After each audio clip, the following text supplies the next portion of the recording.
donc ñuy nuyu auditeurs u mag yëpp di leen dalal ci sunu émission lutte politique ak culture comme niñ leen ko waxee semaine yi passé dina am fenn fi nga xam ni dañ fay toll de temps en temps dinañu indi ay invité tey dinañ am ay gan yi nga xam ne dinañ leen dalal pour ñu ànd ensemble ci émission bi comme niñ leen ko expliqué woon émission lutte politique ak culture dañoo bëgg a xool par la culture comme vecteur de suñuy valeur nan la ñuy mën a xoolee jamono ji nan lay doxee pour mën a ànd ak jamono xool nan lañ ciy taxawee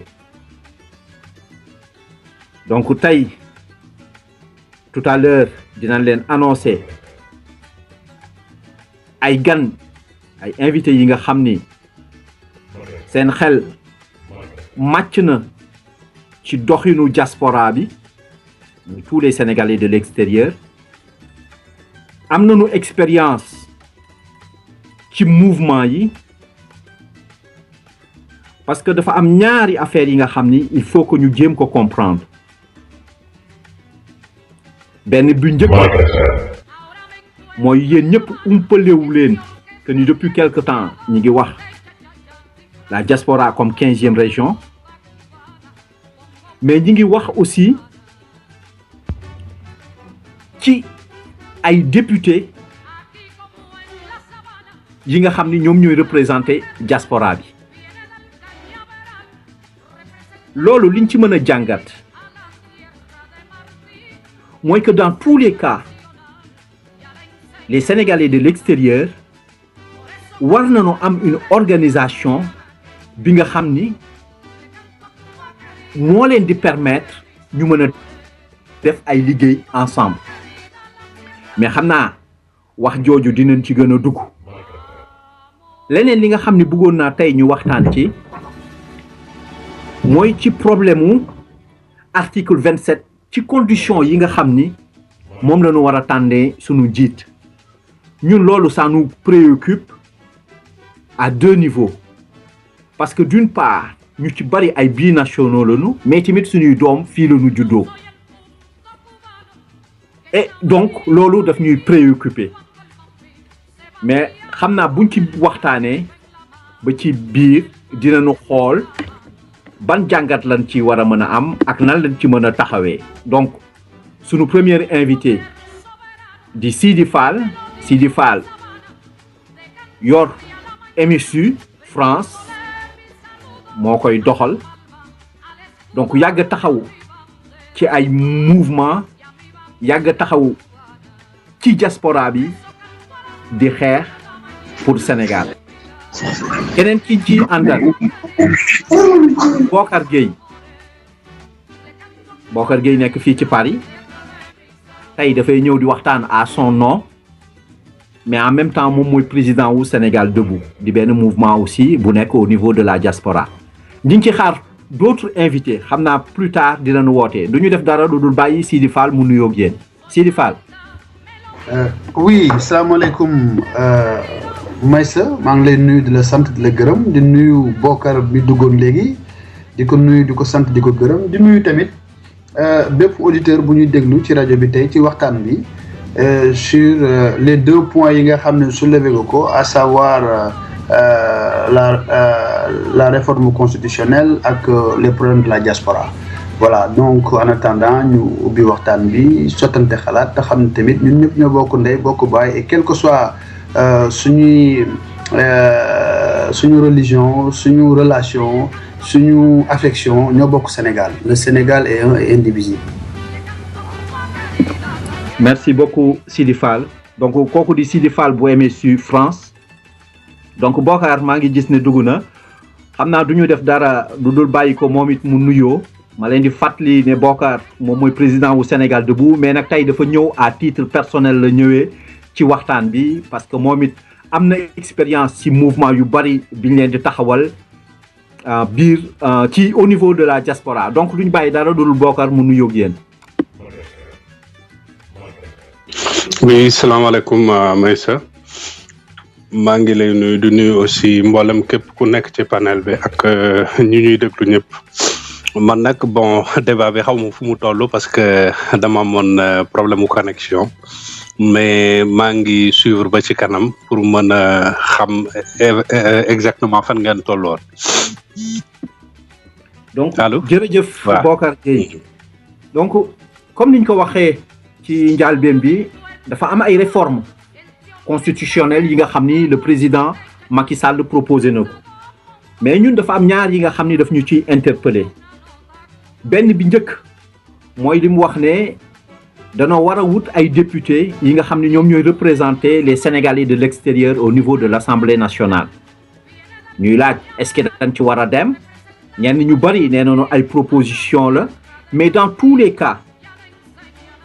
diaspora bi dafa tollu fenn fi nga xam ni il faut que mu am benn outil bi nga xam ni moom mooy représenter toute la diaspora bu ñu xoolee la diaspora indienne ñoom ñoo jóg commencé dem di construire l'Inde l'Italie ay immigrés italiens yu nekkoon États-Unis nekkoon partout dégg ba tàyyi France fii ñuy wax les Rital ñoom ñoo dellu à un moment pour construire seen dëkk français yi am nañu seen Haut Conseil des Français de l'extérieur mu nekk benn outil bi nga xam ni day défendre français yi nekk bitim réew yépp ñun sénégalais yi ba léegi amaguñ ko taxawagul liñ ci gisoon mu commencé woon dem y avait à l'époque Abdou Diouf créé woon na le Conseil des Sénégalais de l'extérieur maître Abdoulaye Wade bi mu ñëwee en tant que président reprendre na liggéey yu mel noonu mais ñu bari bëgguñu woon dem ci liggéey boobu muy le Conseil des Sénégalais de l'extérieur parce que dañoo gis que ni ñi ci gën a doon ay représentants ay membres PDS la ñu woon à l'époque Macky bi mu ñëwee joxe woon na ay promesses dans ce sens-là li ñu gisoon benn liggéey bi nga xam ne amoon na fi AS moo ko defoon Mbaye Diouf malheureusement nee na tey mënul ñëw pour ñu mën ci développer mais peut-être plus tard ñoom Salimou Gassama dinañu ñëw fekkee waxtaan bi pour ñu mën a wax ñu ñoom lan lañ ci jotoon a liggéey ak liggéey yooyu lu tax yeggul liñ ci mujjee gis moo doon la fédération des Sénégalais de la diaspora peut-être tout à l'heure Amadou Sylla bu SOS Casamance dina ñëw parce que liggéeyoon na ci et puis il y a d'autres gan yi nga xam ni xam naa du ñàkk tout à l'heure dinañu mën a ñëw bu ñu taxawalee waxtaan bu mel nii nag c'est parce que à un moment dafay am ay goulot d'étranglement dafa am leen li nga xam ni moom mooy bloqué ba nga tax na organisation bu mel noonu déggaguñu fa mais tamit ce qu'il faut comprendre mooy lépp li nga xam ni mësoon nañ ko jéem a tabax du lu nul aussi parce que loo gis rek processus la ba keroog ñu yegg fi nga xam ni foofu la ñu bëgg a dem et je pense que ni un outil comme ça les Sénégalais en ont besoin parce que tey am na ay xeex yi nga xam ni du ma def dara lu dul joxe benn exemple par exemple ñun ñëpp suñu intérêt en tant que Sénégalais de l'extérieur yu nekk Europe mooy par exemple suñu problème mu retraite bu dee ñun rek dañ ko bëgg a xeex au niveau de la France wala seules les personnes au niveau de l'Italie parfois dina am une certaine cacophonie et ñun ñëpp bu ñu àndoon war nañ ko mën a xeex au niveau de l'Europe donc c'est un exemple parmi tant d'autres alors man ma première question muy dem ci Sidi Fall mooy Sidi Fall yow yàgg nga dox ci ay mouvement yàgg nga dox au niveau de la diaspora yow ban jàngat nga ci am et ban xam-xam nga bëgg a partager ak ñun par rapport ak ça. waaw Maïssa jërëjëf ci question bi man nag xam nga il faut ñu comprendre moi je suis un acteur politique et acteur politique bon c'est vrai waxam il faut aussi nit ñi di ko am nuñ ko jàngate c'est vrai que je ne suis pas là pour l'intérêt c'est vrai des partis politiques mais je suis là aussi pour l'intérêt général de la République du Sénégal gis nga li nga wax nii Maïssa nit ñi dañ cee bàyyiwul xel mais la diaspora je pense que pour ñu sa yéene rafet na te loolu defe naa ne am naa ci yaakaar am nga ci yaakaar Bokar am na ci yaakaar sénégalais boo gis bu doon sañ-sañam tey à travers le monde ñu ànd nekk benn mais je pense que tey Macky Sall moo ñu diviser nañu à travers li mu créé muy moom ci boppam moo waxoon ne buñ ko falee dina nommer la 15e région defe naa ne tey wane na ko à travers les consulats ak les ambassades ci nomination yi nga xam ne que les responsables de l'APR ñu ériger ko mën naa ne comme la 15e région de l'APR et non pas des Sénégalais kon donc division bi foofu la njëkk a tàmbalee ñun loolu la ñu war na xeex ñun Sénégalais yi parce que bu ñu xeexoon ba dindi loolu tey je pense que war nañu war a mën a ànd nekk benn quel que soit suñu parti quel que soit suñu religion quel que soit suñu ethnie wala leneen ak leneen mais dañu seetaan Macky def doxal te li mu wax yëpp defu ko parce que tey jii ambassades yi ak consulats yi y a que les responsables de l'APR ñoo fa nekk donc ñoom boo leen laajee ñu ne la ñoom ñooy 15e région boo leen laajee ñu ne ñoom ñooy les représentants des Sénégal de l'extérieur bon gis nga la direction des Sénégal de l'extérieur bokkul ci nomenclature de l'administration sénégalaise Macky Sall génne ko nommé ko à un responsable aussi de l'APR gis ngeen ko le ministre des Sénégal de l'extérieur secrétaire d'État des Sénégal de l'extérieur bokkul encore dans notre constitution ça a été abrogé depuis 1986 dans notre constitution Macky Sall ñëw indi ko ce qui veut dire que tey jii ñun ñoo war a jóg xeex loolu yaa ngi dégg takku nag jàkkaarloonte association yi fi nekk yëpp ñu dajee jéemoo waxtaan sottante xel sur le plan associatif et sur le plan politique dooleel suñu ressortissants yi dooleel ñun ñi fi ne à travers la diaspora consulat yi appuyer ñu avec des hommes yoo xam ne qui sont apolitiques nga xam ne bokkuñu ci benn parti politique mais dès lors que ceux qui nous représentent dans les consulats sont politiques donc ñun dinañu am difficulté pour créer tey une véritable diaspora pour le développement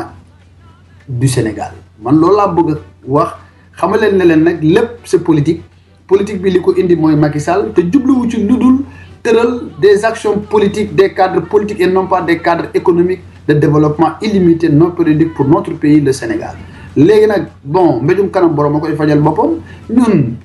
sur le plan politique jël nañu suñu responsabilité créer au-delà du MSU li ñuy wax tey jii le front pour patriotique pour la défense de la République qui regroupe non seulement les partis politiques mais qui regroupe aussi les associations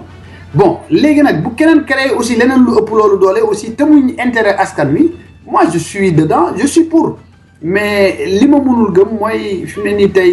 li Macky Sall doxalee créer la 15e région à travers les militants de son parti à travers les consulats et les ambassades man loolu laa d'accordul d'abord il faut éradiquer cela pour éviter éventuellement ce qui s'est passé au Rwanda avec le génocide rwandais parce que nii la tàmbalee li ñuy xeex léegi lañ ko war a xeex éviter des problèmes ethniques éviter des problèmes tribalistes éviter des problèmes de nationalité éviter toutes sortes de problèmes indi une cohésion nationale pour le pays voilà ce que je voulais dire en attendant ñu sottante xalaat nul aussi n'a le monopole de la vérité man voilà suma xalaat laa wax donc mën naa ko partager comme mën naa ko bañ a partager aussi bu ma ci juumee maa ngi jégalu ñu ñuy déglu aussi. jërëjëf Sidi donc ci développement boobu nga teg en quelque sorte yow appale bu Macky Sall teg mais am na yeneen liggéey yi nga xam ne waroon nañ ko def déjà au niveau de la diaspora beneen bi mooy que ni d'accord yaa ngi ci front effectivement le front patriotique yow yaay coordonné liggéey boobu xam naa dinañ ci dellu si tout à l'heure ci objectif yi ak ci nan la ñu war a mën a loolu yëpp ñu dugal ko dans un truc global mais du ma def dara lu dul nuyu au passage Bamba Gueye Lindor donc ñu jàll ci Bokar laaj ko moom lan moo ciy position am ak lan moo ciy xalaatam Bokar Gueye. waa jërëjëf Maïssa déglu naa li Sidi Fall wax te li mu wax vraiment lu ci bari dama koy valider dama ci ànd ndax dafa am benn système politique bi nga xam ne dañu ko teg.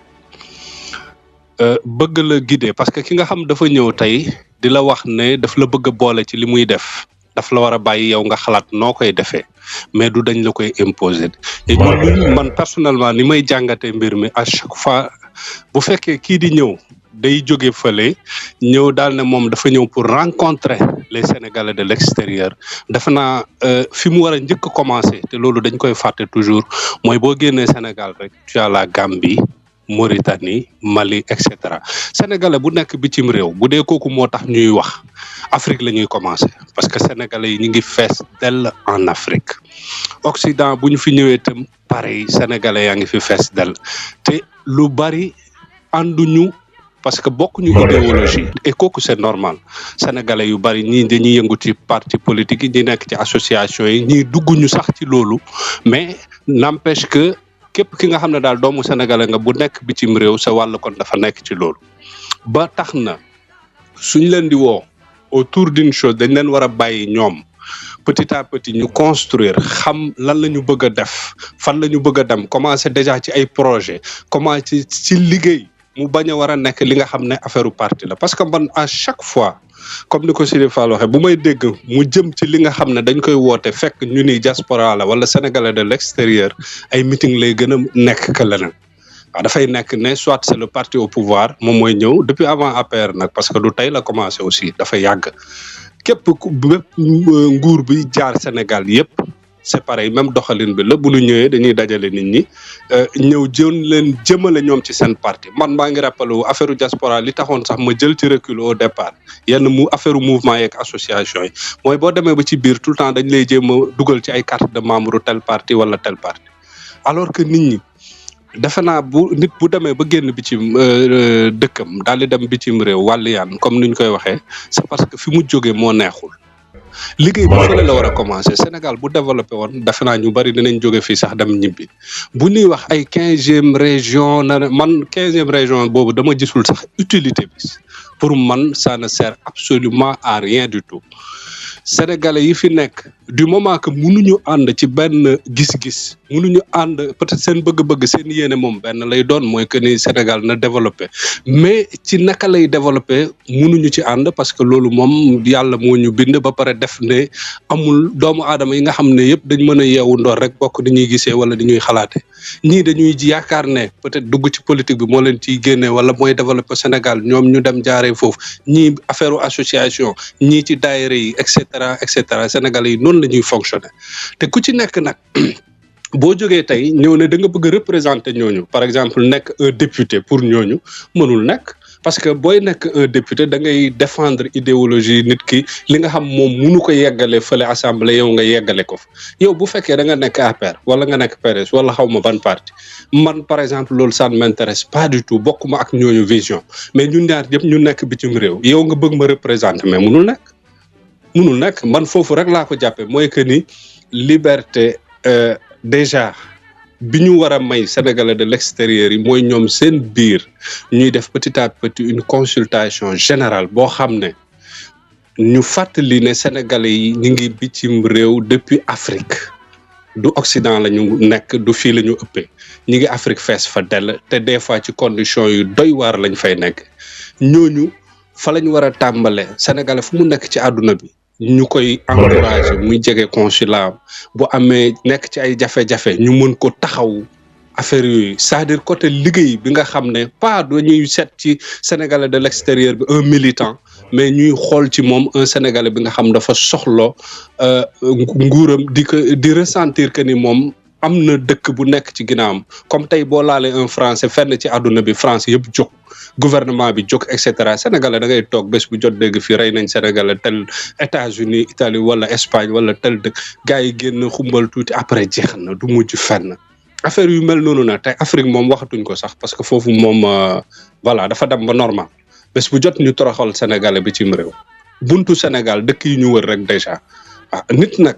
respect boobu la ñu war a am ci Sénégal bi nekk bitim réew nga xam lu mu am ak néew yónnee ko presque mun nañ ne suñu économie dëkk lu ci bari fii lay jógee di jàppale nit ñi foofu fexe ba nga xam ne ñu nekk ci condition yu nu mu gën a rafetee sénégalais bu nekk bitim réew daal xam ne nguuram mu ngi ci ginnaawam di ko jàppale defe naa kooku moom moo waroon gën a nekk suñu priorité que ñëw naan nañuy créer benn affaire boo xam ne ce sera juste pour quelques personnes yu koy jëriñoo dimbu boobu ay sénégalais de l'extérieur wala diaspora moo tax loolu moom franchement man sama position c'est catégorique je suis contre baax na ngeen baal ma bu fekkee aussi comme ni ma ko waxee wala kiiwul maa ngi ciy jégalu bu baax. waaw mais c'est-à-dire ci sa biir développement. Bocar ci sa biir développement en même temps soulever nga ay objectifs ay problèmes yi nga xam ne am na te organisation bu mel noonu doon na ci war a mën a taxaw xeex ko mais en même temps tamit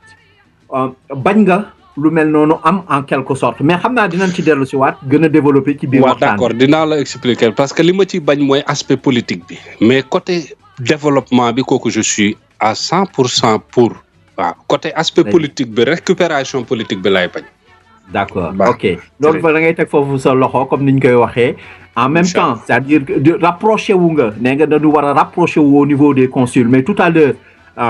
Sidi Fall bi muy développé wax na ni consuls yi sax dañ ko politiser parce que dañ fa dindi dañ fa dugal ay nit yi nga xam ni c'est des gens de l'APR en quelque sorte mais du ñu def dara lu dul dalal Bamba Gueye Lindor nekk benn militant au niveau des Sénégalais de l'extérieur parce que dafay bañ ñuy wax diaspora mais au niveau des Sénégalais de l'extérieur mu am expérience trop ci les Sénégalais de l'extérieur parce que Bamba depuis plus de 40 ans militant la vraiment taxaw aussi au niveau des Sénégalais de l'extérieur pour apporter à chaque fois contribution ci nan la ñuy def pour mën a tabax suñu réew pour ëllëg donc duñ def dara lu dul bàyyi leen ko mu nuyoog yéen xam naa jot na dégg waxtaan bi tuuti mu jox ñu ci historique bi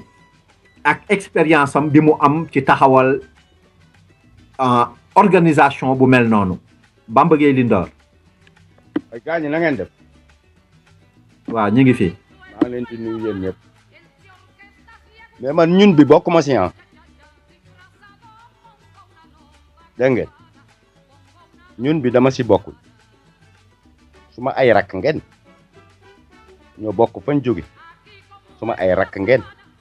en dehors de bu ñuy wax politique yéen ñuy toog foofu ñëpp ku ma oo 4 heures du matin ma fekk si la jarul ma koy wax mais nag du ngeen ma labaj comme on le dit scientifiquement tout problème qui se pose tant que t'as pas les données le problème demeure da ngeen bëgg a labaj peuple sénégalais yi wala vous prenez les gens pour des dindons le problème qui se pose avant d'être politique il faut que ñu clarifier ko merci Maïssa bi nga fàttale que ne man damay bañ diaspora man duma diaspora y a une différence sénégalais la lu tax ma nekk sénégalais tey bu problème amoon entre France ak Sénégal réel ñu rapatrier ma parce que aw ma nationalité française man soxlawuma ko moo suma différence ak ñi lëmbasoo bu leen neexee ñu ne diaspora bu ñu leen neexee ñu ne sénégalais de l'extérieur ça c'est un problème qu'on doit régler avant de parler de député ou quoi que ce soit man sama benn rakk Mamadou Ndiaye mënul nekk député fii Paris nekk député Dakar te qu'est-ce qui vous empêche vous soi-disant diaspora d'être député à Verdun et d'être député à Soumbédioune rien ne vous l'empêche faut que ça cesse waxoon naa leen ne 2017 dina métti gisagu leen dara ngeen gisagul te Maïssa wax na benn kii aussi ci introduction la politique est une science retournez dans vos cases et arrêtez de truffer ou bien de truander le peuple sénégalais Maïssa a parlé par exemple des retraites rapidement mais les retraites s'il y a un problème mais ça me concerne man mi nekk Sénégal pas les doubles nationalités vous avez les mêmes droits que les Français ouais, laissez-nous tranquilles man j'ai fait 46 ans ici j'assume ma position d'être sénégalais et je vais me battre en étant sénégalais les 3/4 de mes frères yoo xam ne yii sumay frères lañ jàmm lañ amante tey buñ demoon Dakar mu am révolution Sénégal li amoon Abidjan fay am Hollande dina yóbbu avion ñu bari dañu dugg ci avion bi mu del ci leen France parce que double nationalité lañ mais man Dakar laay des mais réalité là il faut qu'on en parle ça veut pas dire les contributions là vous nous emmerdez vous donnez l'argent que vous voulez vous si vous voulez pas vous ne donnez pas qu'on ne comprend pas le peuple sénégalais en otage en disant la diaspora envoie des milliards mais gardez vos milliards mes gars c'est pas avec ça qu'on va tenir le peuple sénégalais celui qui donne il donne par affect il donne par devoir il donne parce que c'est du truc mais nag quand même ça suffit c'est pas ça nag loolu mooy nekk dot bi wala chantage bi ça suffit Donc, deux choses. Et ces histoires de politique politicienne là, man, ça ne m'intéresse pas. Toog naan ma Senghor, Abdou Diouf, Abdoulaye Wade, Macky, on est sur la même ligne idéologique et politique. C'est du subjectivisme. Ce que Senghor faisait, il mettait ses gars. Abdou a fait pareil. Wade a fait pareil. Macky fait pareil. Et sur cette ligne-là, celui qui sera là demain peut faire pire que Macky. C'est l'erreur que j'ai commise en 2011 quand je disais Wade dégage, occupe le consulat, sans imposer un programme clair et net. Et c'est ce qui risque de nous arriver encore en 2017 ou 2019. Jusqu'à présent, il n'y a pas de bataille. Voilà, 2022, il n'y a rien du tout. Concrètement, pour clore, c'est un débat. Ce n'est pas des règlements de compte sur le plan subjectif ou émotionnel, d'accord, personnel, des trucs comme ça, parce que diaspora, nous avons dit, c'est faux Bob Marley Djogé, Charlie Mingus, Miles Davis, Ignacio Pinheiro. Nous avons dit diaspora, nous avons dit jam. Demandez à mon père, Cheikh Anta Diop, nation nègre et culture, la civilisation et barbarie, demande à Franck Fanon. C'est ça, Franck Fanon. Oui, comme diaspora là. Mais après, les gens, ils savent que nous sommes ñun bi ñu takkaan jabar sax bu jógee nekk noir américain wala jamaïcain wala antillais dañuy wax ne jaam la waruñ ko takk ñooñu ñoo doon suñu diaspora sama baay Lamine Gueye président assemblée nationale bi indi Senghor jabaram yaayu Iba Gueye Guadeloupéen la woon famille bi dañ ko daan boycotté léegi ñooñu ko doon wax seen sët yi tey ñoo ñëw indépendance bi seen baay am en 1960 wuccu bañ ne français yi jox leen ñu suñu indépendance ñoom ñëw wanaat loolu seen maam yi wuccu jëlaat la nationalité française. C'est une honte. C'est pour ça que je disais qu'aujourd'hui la France peut recoloniser le Sénégal sans tirer ben balle. Il n'a qu'à amener au Sénégal 10 millions de cartes d'identité nationale française. La majorité va prendre. Cherchons à réussir notre vie que de réussir dans la vie. Le peuple sénégalais est un peuple exploité par l'exécutif et exploité aussi par la classe moyenne qui ont le peu pour pouvoir prendre des avions, porter des cravates, mettre des costumes, mettre des lunettes, t-shirt attaché 15 avec des trucs de ce genre. Non. Un vrai débat, tous ensemble, sur une base très claire et discuter. On ne rejette personne, mais personne ne vient ici, par exemple, pour nous prendre, par exemple, pour des marionnettes. Parce que souvent, je vais vous faire savoir une chose. Les girouettes ne tournent pas. Ils suivent la direction du vent. C'est le vent qui change de direction. Bon. Waaw Sidi léegi dama bëggoon encore ñu dellu si waat pour ñu mën a recadrer lépp comme nu ñu ko xalaatee mooy li ñu war a njëkk a xool parce que ni ma déggee muy intervention Sidi muy Bokar muy déjà Bamba mooy que ni la première chose bi ñu nga xam ni dañ koy rejeter tout de suite rek mooy bu Macky Sall jógee ne 15e région déjà rek ñëpp dañuy xool un aspect purement politique pour une récupération politique des Sénégalais de l'extérieur donc loolu moom ñoom ñëpp nee nañu ñett et souvent bu may waxtaan ak ay nit da naan ñett mais benn chose bi nga xam ne c'est une réalité qu'il y a beaucoup de Sénégalais en dehors du Sénégal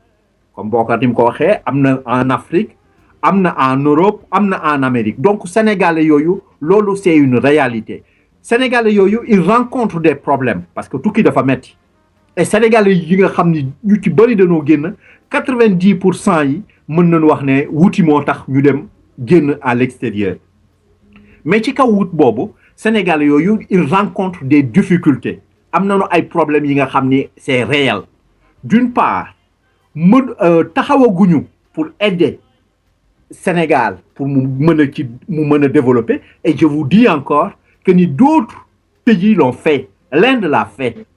et l'Inde l'a fait mais grâce à ses compatriotes qui sont partis à l'extérieur. Les Maliens,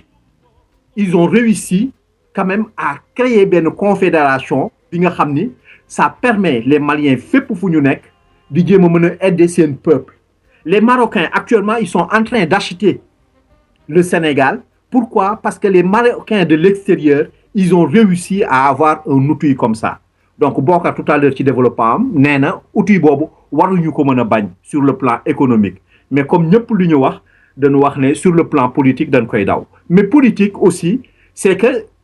ci la bokk parce que c'est une façon de faire de la politique et justement transition boobu laay bëgg a jël pour dellu ci waat ci Sidi Fall parce que Sidi Fall dafa ni moom ñoom ñi ngi ci benn organisation bu tudd Front Patriotique mais lan mooy seen objectif par rapport aux Sénégalais de l'extérieur Sidi Fall.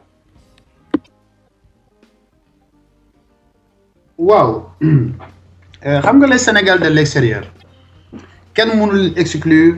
sur le développement du Sénégal parce que choisir ñu nekk des Sénégal de l'extérieur c'est tout simplement li ñuy wax ci tubaab ils ont été excusez-moi du terme persécutés par les différents régimes parce que bu ñu amoon lu ñu neex wala lu ñu bëgg ñun ñi muy yow muy man muy keneen kenn du jóge Sénégal la ñuy màggee la ñuy jàngee la ñuy wutee liggéey la ñuy toog liggéey toog suñu wetu njaboot toog suñu wetu kër du ñu xatal kenn mais du fait que comme nous sommes un pays boo xam ne depuis les indépendances à nos jours qui ne vit que de la mendicité et de l'aide internationale maanaam ndimbal boo xam ne bitim réew lay jógee maanaam mu jógee ci Sénégalais de l'extérieur maanaam mu jógee dans la coopération bilatérale ou multilatérale wala mu jógee ci mën naa ne FMI ou Banque mondiale mais dëkk boobu du mës a bouger mètre il faut nit ñi xam loolu moo tax man Sidi Fall may wax toujours ni ma ko Mamadou Dia jàngalee à l'école du parti il faut ñu compter sur nous-mêmes pour développer le Sénégal et pour compter sur nous-mêmes il faut qu'il y ait de l'éthique li tubaab yi di wax éthique morale maanaam il faut nga am maanaam looy bañ nekk nit ku jub nekk góor di maanaam di xalaat saa yoo yeewoo nooy soqalee askan bi nooy développer les réew mi yaa ngi dégg ba réew mi am koom-koom ba ku ci nekk gis ci sa bopp mais c'est malheureux que les prédateurs quels que soient ceux qui sont dans des partis politiques ou dans la société civile ou même dans des associations à travers la diaspora du demee noonu cherchent toujours à utiliser le Sénégal à travers des profits loolu la ñu war a bañ loolu la ñu war a nangu ba loolu tax ñun dans le cadre du Front Patriotique pour la défense de la République mais ñun moomuñu ko c'est pour la République il faut ñu am nag benn dynamique boobu mën naa ne defoon nañ ko à travers c'est vrai la CA 2000 bi ñu fiy jëlee Abdou Diouf yaa ngi dégg gis nañu lu mu joxe créé nañu aussi dynamique boobu à travers les assises nationales gis nañu lu mu joxe dynamique boobu aussi la ñu créé actuellement à travers le Front Patriotique pour aussi xool tirer les enseignements de tout ce qui s'est passé derrière nous pour essayer d'aller de l'avant loolu moo tax ñuy éviter suba ci suma yaakaar ak ci suma gis-gis ñu bañ li dal les assisards parce que Maïssa bul fàtte ne fii am na ay scandales yu fi xew à travers ces les assises nationales du man maa ko wax c'est Lamine Diack bi nga xam ne dañ ko mettre en examen moom moo wax ne pour gagner la bataille pour gagner comment dirais-je se débarrasser du président Abdoulaye Wade il faut gagner la bataille de Dakar looloo tax ma génne 400 000 € pour financer effectivement à l'époque les élections de 2009 la campagne de Dakar kooku Lamine Diack moo ko wax du samay kàddu au-delà de la campagne de Dakar dans le cadre toujours de cela mu financer également les assises nationales dirigées par quelqu'un boo xam ne ñun dañ ko jàppee un éminent professeur qui est Amadou Makhtar Mbow moom ci boppam bi affaire bi coow li amee moom moo waxal boppam kenn sexalu ko lem mu ne j'ai reçu effectivement un financement de Lamine Diack ci loolu Penda Mbow bi nga xam ne ànd na ak Macky Sall moom ci boppam daal di ne man tamit recevoir naa une somme un financement de tant de plus de presque 10 000 euros mais ñooñu ñëpp bokk ci assises nationales yi ñu financé assises nationales yi te ñu xam ne xaalis bi ñu ko financé ah vraiment ngeen baal ma ci wax ji c'est de l'argent sale mu neex ñu mu naqari ñu et le but c'était quoi est-ce que ñooñu dañ doon financer assises nationales yi pour bu ñu gagner la république tey daal di séddoo war réew mi ci seen biir wala est-ce que bi ñuy bëgg a séddoo bi nañu séddalee mbiru bukki la dafa am ñu amul moo tax ñeneen ñi jóg dénoncer les autres bu ci mënti am baaxul te bu ci mënti am ku ci mënti bokk man dama lay jàppee que quelqu'un en quelque sorte boo xam ne qui a trahi la trajectoire de la République du Sénégal et que defe naa ne man tey jii mbir mi war nañu leeral lu mel noonu d'abord ba ñu xam kan ak kan les bénéficiaires ñoo laal 15 ñu xaalis bi fu ñu ko dugal ba ñooñu waratuñu bokk ci lu ñuy wax association de la diaspora waratuñu bokk ci ay comité de pilotage politique ou quoi que ce soit parce que loolu dina tax ñu def raxas dina tax ñu def ndëpp bu rafet wane jikko yu rafet wane aussi suñu xarañ ci bëgg réew mi mais boo xoolee c'est les mêmes cascadeurs c'est les mêmes délinquants qu'on retrouve partout naan jox leen ma réew mi pour rien que partager wu affaire yi partager wu par ci partager wu par là séddaloo ko seen biir. oui su ma baal ci dog bi mais dama bëggoon ñu gën a concis c'est-à-dire yéen bu ngeen taxawee yow au niveau du front boobu ngeen nekk nga xam ni groupe ngeen vous pensez à l'intérêt du Sénégal et vous vous dites da ngeen di wax ci seen jàngat wala ci seen xam-xam ci expérience bi ngeen am que ni en fait war ngeen dimbale les Sénégalais de l'extérieur ba ñu mën a organiser wu pour mën a aider leur pays yow yan solution ngeen gis et ci ban jaar-jaar bi nga xam ni c'est bien conçu et nii kat buñ ko defoon par exemple dinañu war a mën a dem ci loolu ñu bëgg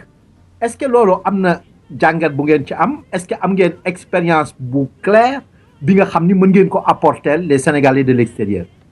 Oui Maïssa je suis d'accord mais dinaa la faram-fàcceel encore li tubaab di wax nul n'a le monopole de la vérité ñun du ñun ñoo am dëgg de waxuma ñun ñoo am dëgg ñun dañu nekk ci gëstu boo xam ne dañuy waxtaan ak doomu réew mi comme ni ñu ko defee tey nga invité ma ñëw participer ci panel bi bokk ko ak suma mag suma xarit Bamba Lindor Gueye nga xam ne moom ci boppam j'ai mené avec lui des combats très difficiles te wax dëgg yàlla boobu moom bu gestoo du gis keneen ku dul rakkam Sidi Fall man bu ma gestoo du ma gis keneen tamit ku dul sama mag muy Bamba Lindor loo xam ne aussi ma bokk ko avec Bokar mon ami nga xam ne à travers bi ñuy créer même déjà Grand Yoff Debout mu jóg apporter tout le soutien parce que dama xam ne Grand Yoff ci Sénégal la bokk ci Dakar la bokk et que donc ma gis ne tey jii ñi seq plateau bi mais seen loxo set na ci réew mi ngeen bokk mais réew mi tey dafa mel ni ne dañ ko bëgg a séddale à des tierces personnes yoo xam ne pratiquement ñun ñu exclure ñu dootuñu mën a bokk moo tax ñun dans le cadre du front patriotique ñu jël ne moomuñu ko ñun dañ koy yaatal bu keneen tegee lu ëpp doole front patriotique amul benn problème ñu ànd ci liggéey pour Sénégal jëm kanam mais suñu programme comme ni ma la ko waxee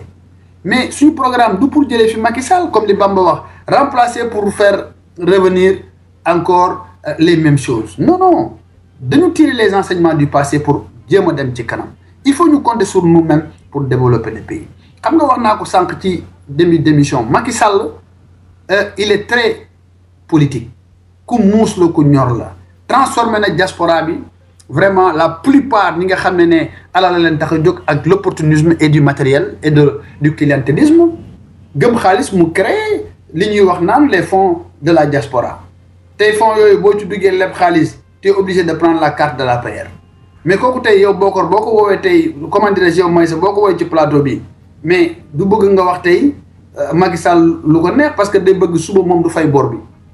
donc escroquerie mënut a weesu foofu c'est de l'escroquerie politique et financière Macky Sall moo ko créé te xaalis boobu ñu jox diaspora bi dinañ suñu dërëm la suñu xaalis la te képp ku ci lekk di nga ko fay parce que dërëmu baykat bi la dërëmu chauffeur bi la dërëmu jaaykatu gerte bi la dërëmu travailleur bi nga xam ne day gagné vraiment sa vie à la sueur de son front. Oui, mais Sidi, Mangi Balo encore qui djegolu,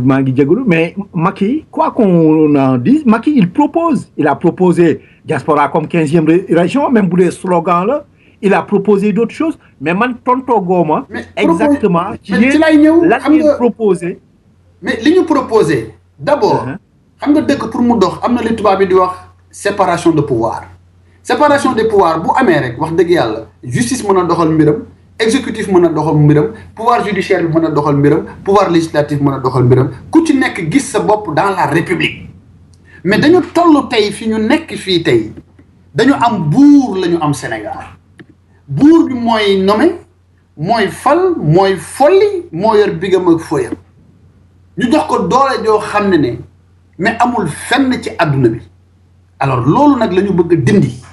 parce que tant que président de la république dematul bay ragal defe naa ne ñun du ñu mën a jóge ci ndóol du ñu mën a jóge ci xiif parce que tey ki ñu fi teg tey bu dee moom mooy nommé consul par décret tey jii sénégalais yu ci bari da nga naan naa daw dem ndax mu nommé ma consul alors précarité yooyu ñi nekk dans la précarité ku ci nekk da ngay daw uti ji refuse en quelque sorte dans le parti présidentiel. Alors loolu moo tax il faut éradiquer d'abord cela ñun ñu taxaw ne ñun bëgg nañu tey bu réforme des institutions di am muy loo xam ne d'ailleurs Macky bi muy def réforme institution yi professeur Amadou Makhtar Mbow la ko jox dama ko fàtte aussi mais n'oublions pas c'est le même professeur Amadou Makhtar Mbow qui a reçu les fonds des assises nationales qui a demandé 800 millions de francs CFA à Macky Sall pour la réforme de ces institutions. Réforme yooyu bi ñëw ci pare lan lañ ci def tey pour la république lan lañ ci jëriñu 0 800 millions tey ñaata emploi la mu waroon a mën a créer au Sénégal donc il y a un problème aujourd'hui vraiment boo xam ne ñun moo tax ñu jóg à travers le front patriotique parce que bu ñu defee séparation de pouvoir yi dinañu mën a permettre les investisseurs yi nar a ñëw Sénégal bu ñu xoolee ne justice bi mi ngi dox lépp mi ngi dox fii am na yoon juge bi ci boppam xam tamit ne juge bi nekk Sénégal di juger xam ne moom tamit nekkul au-dessus de la loi parce que droit dafa ne nul n'est au-dessus de la loi donc bu fekkee nag ne dañu tollu Sénégal président mooy tëj président mooy ubbi président mooy wutal nit ñi liggéey président mooy def lii président mooy lële mais kon ñun ak buur bi fi nekkoon démb benn lañ te buur bi tey ñi fi nekkoon buur ani lu ñu fi dindi tey du lenn donc dama bëgg am yaakaar ne ñun ci xeex boobu daal la ñu nekk. xeex boobu nag waaw xeex bu gën a global ngeen di xalaat. absolument dafa global sax. dafa global. parce que tey doguma la sax tey dama la jox benn exemple tey ñi fi nekk ñëpp di mbaw di wax l'affaire Lamine Diack kan moo ci jóg jël position demal nga xool waxuma la l'affaire Lamine Diack l'affaire du pétrole bi nga xam ne moo gën a garaaw nit ñi naan pétrole demal nga xool ñi ci génn di wax dañ leen di wàññi c'est de petit mën naa ne c'est une minorité parmi les Sénégalais yu ci jóg di ci wax. yaa ngi dégg boo ak yeneen donc vraiment man loolu laa waa nga baal ma Bokar parce que xam nga loolu dafa doy waa ba moo tax tey jii man gëm naa ne bu diaspora bi mënee ànd lëkkaloo nekk benn il faut que ñu wàññi doole président de la République du Sénégal bu ñu wàññee doole président de la République du Sénégal wàññi doole au Sénégal permettre que ñuy contrôlante ba nga xam ne kenn ku ci nekk sa responsabilité dafa limité nga xam sa bopp boo deful lu dëgg yoon daal sa kaw loolu mooy république. Non, très bien. Non, on partage ça, Sidi. Je suis d'accord avec toi. Mais par contre, l'objectif, il faut atteindre, il faut que nous ayons donc il faut d'abord une organisation. Mais Hamna, dina bayu tout à l'heure nga développer et à ce propos justement comme il y a justice maa ngi jot ay message en même temps kenn kuy wax ne en fait il y a beaucoup de justice sax au Sénégal il y a benn justice bi nga xam ni pour peuple bi la am na benn justice bi nga xam ni pour yenn nit yi la c'est-à-dire que boo nekkee par exemple dégg nañu fii ñu ni par exemple boo nekkee comment on appelle doomu politicien bu mag wala politicien bu mag fi ñu lay tëj ak fi ñuy tëj peuple bi bokkul déjà donc ça pour nuyuwaale Pape Sarr parce que defe naa moom moo dugg nii Pape Sarr aussi am expérience bu bari ci doxinu organisation xam naa tout à l'heure dinañ ko bàyyi mu nuyoo aussi jox ñu position mais balaa boobu rek comme Bamba mi ngi doon demander parole bi xëy na dafa am lu mu bëggoon souligner par rapport ak li Sidi doon wax ñu bàyyi tuuti Bamba wax après ñu delluwaat ci Pape Sarr Bamba Gueye. waaw bon li ma bëggoon wax rek mooy deuxième partie intervention Sidi bi sur les raisons yi tax doomu Sénégal yi génn di gàddaay mu di dëgg ma koy fàttali rek jour bi ñu créé les damnés de la terre def caravane jëm Espagne am na ci expérience parce que moom rek moo ma topp ci Sénégalais yi Sénégalais yëpp dañ daw moom topp na ma ba Espagne ci caravane boobu mooy Ceuta et Melilla bu la nettalee tey niñ gisee suñ doomu ndey yi foofu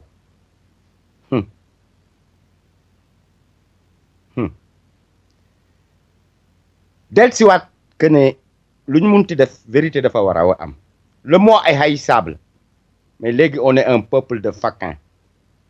on est obligé de faire le moi pour remettre les choses en place gis nga âge bi nga tudd ci entrée ni nga ko tuddee ñi nga tudd ñëpp ils ont pris le train en marche âge a été créé sa première réunion dans mon appartement man Bouba Benjeloun Ben Agibou Diallo ak Youssou Diagne te ñooñu dégguma ci turu kenn moo tax ma wax après Mbaye Diouf bi ngay wax sama rakk la ñoo bokk benn ligne idéologique musuñu tàggoo te foog naa ne daf may suul wala ma suul ko Mbay ñëw ñu dem Semedo ñëw ñu dem organisation la boo xam ne biñ ko dooree au bout de 4 mois jaay nañu plus de 600 membres def nañ carte yooyu ma tëj doy na wax jooju Sidi au niveau des Bamba non foofu bul ko tëj Bamba da ñuy wax lu tax âge par exemple yow à ton avis pourquoi marché wul j'ai une pensée mécanique boo bàyyee rek dinaa def synthèse bi te di nga am réponse ci question boobu c'est que cerveau bu tuuti laa yore mais dafa am ligne Lamine Diack a donné peut-être 1% du financement des assises nationales rakku jàmbur assises yi def nga erreur gisuma la mais assises yi avant d'être politique outil la boo xam ne bii deewul dañu trahir mais ñu trahir yow xam nga tôt ou tard ils vont le payer mais le travail bi ñu effectué ci assises yi est valable outil la boo xam ne bii ça peut servir et ça va servir au peuple sénégalais ceux qui ont donné dans les assises beaucoup d'argent Moustapha Niasse benn man maa la ko wax Bamba Gueye Lendoor preuve à l'appui Mansour Kaba Lamine a donné des miettes Lamine ce qu'il a donné à Y'en a marre c'est des miettes bi mu lay koy jox rappelle-toi l'arrivée de Laurent Fabius à Dakar dem QG Y'en a marre jugi QG Y'en a marre del ci France dafa ñëw France 15 jours après xale yi ñëw Fadel Barro et compagnie ñu boole leen ak Yamina Benguigui après Yamina y a eu ce qu'ils ont organisé yaa ngi fa woon Sidi dans le 20e mairie 20e présidé par Lamine Diack man ñëwuma il a payé les billets d'avion il a donné des miettes on a tenu une réunion ensemble j'étais même pas à la réunion je l'ai fait par Skype ak boy donc on fait pas d'omelette sans casser des œufs il faut des thunes à la politique que tu les voles ou tu les truandes tous les chefs d'État africains et les politiciens africains n'ont pas travaillé leur argent ils l'ont volé ou on les a donné ça et c'est pas leur boulot et je respecte certains hommes politiques yu ma mag te dee nañu du ma leen tudd ndax dignité kooku détail la mais Lamine bouffon la ce qu'il a utilisé bouffon la mais Lamine n'a joué aucun truc rôle par exemple dans les assises nationales il en est incapable c'est pas en politique dawkat la wala football kat la wala des trucs comme ça petit cerveau la yore joué aussi dara s'il avait des règlements de compte personnels à faire avec Abdoulaye Wade et tout ça c'est minuscule quoi c'est des détails ñu jot vraiment dans les assises nationales c'est la main de l'impérialisme français avec ses valets comme mes grands frères Dansokho, Bathily, Moustapha, Momar Samb, des trucs comme ça. C'est eux qui ont apporté le pouvoir sur un plateau d'argent à Macky Sall. Parce que les ordres venaient de Paris. Parce que Bolloré était intéressé par Macky. Point barre. Et je ferme cette parenthèse-là. Pourquoi Dokhul Az? C'est un problème de tous les Sénégalais. Pourquoi on conjugue par 1000 aujourd'hui les groupuscules qui sont nés ici? Pourquoi ils ne font pas ensemble ben groupe? C'est ça qui a tué aussi Az. Le Sénégalais ne peut pas faire ben bokkonday du tout, répartir les tâches, and bam jeex. Bo xolé tay rek, il y a 10 000 groupuscules appelés mouvements. Il y a 200 partis politiques au Sénégal. Un pays qui fait même pas 15 millions d'habitants. Les 6 et demi sont d'or en train de ronger les murs, par exemple, de l'Occident. Sur les 8 millions qui sont au Sénégal, les 7 ne sont pas productifs. C'est ça le problème fondamental, Maïssa. Je ferme les parenthèses, quoi. C'était tout simplement pour rappeler ça. Et pour ce que, par exemple, Sidi est en train de travailler avec ses camarades, mais on écoute. Nous, on écoute. Sortez un programme. D'accord? Sortez un programme. On va voir. S'il faut vous soutenir et se battre à côté de vous, t'inquiète pas, on sera là. Mais maintenant, tu vois, c'est un programme qu'on attend. On ne va plus élire quelqu'un, Bokar Gueye, parce que c'est un ami, il est beau, il a des thunes. Non, on s'en fiche. Il faut que Bokar Kham génn ñu ne lii laay def kañ laa koy def nu ma koy defee fu ma koy defee ñu xool jël ay garantie yu wóor soog ko topp baal leen ma parenthèse boobu Maïssa. Merci bon maa ngi gis ne xaw ma connexion yaa ngi tëb petit à petit xam naa bëggoon naa ñu déglu Bokar tout à l'heure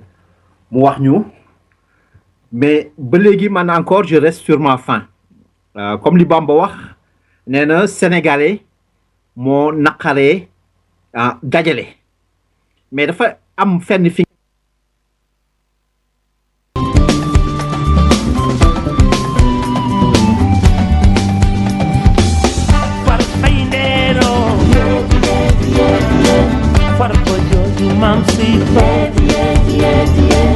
amatuma jigéen jaaw farfay jooju maam si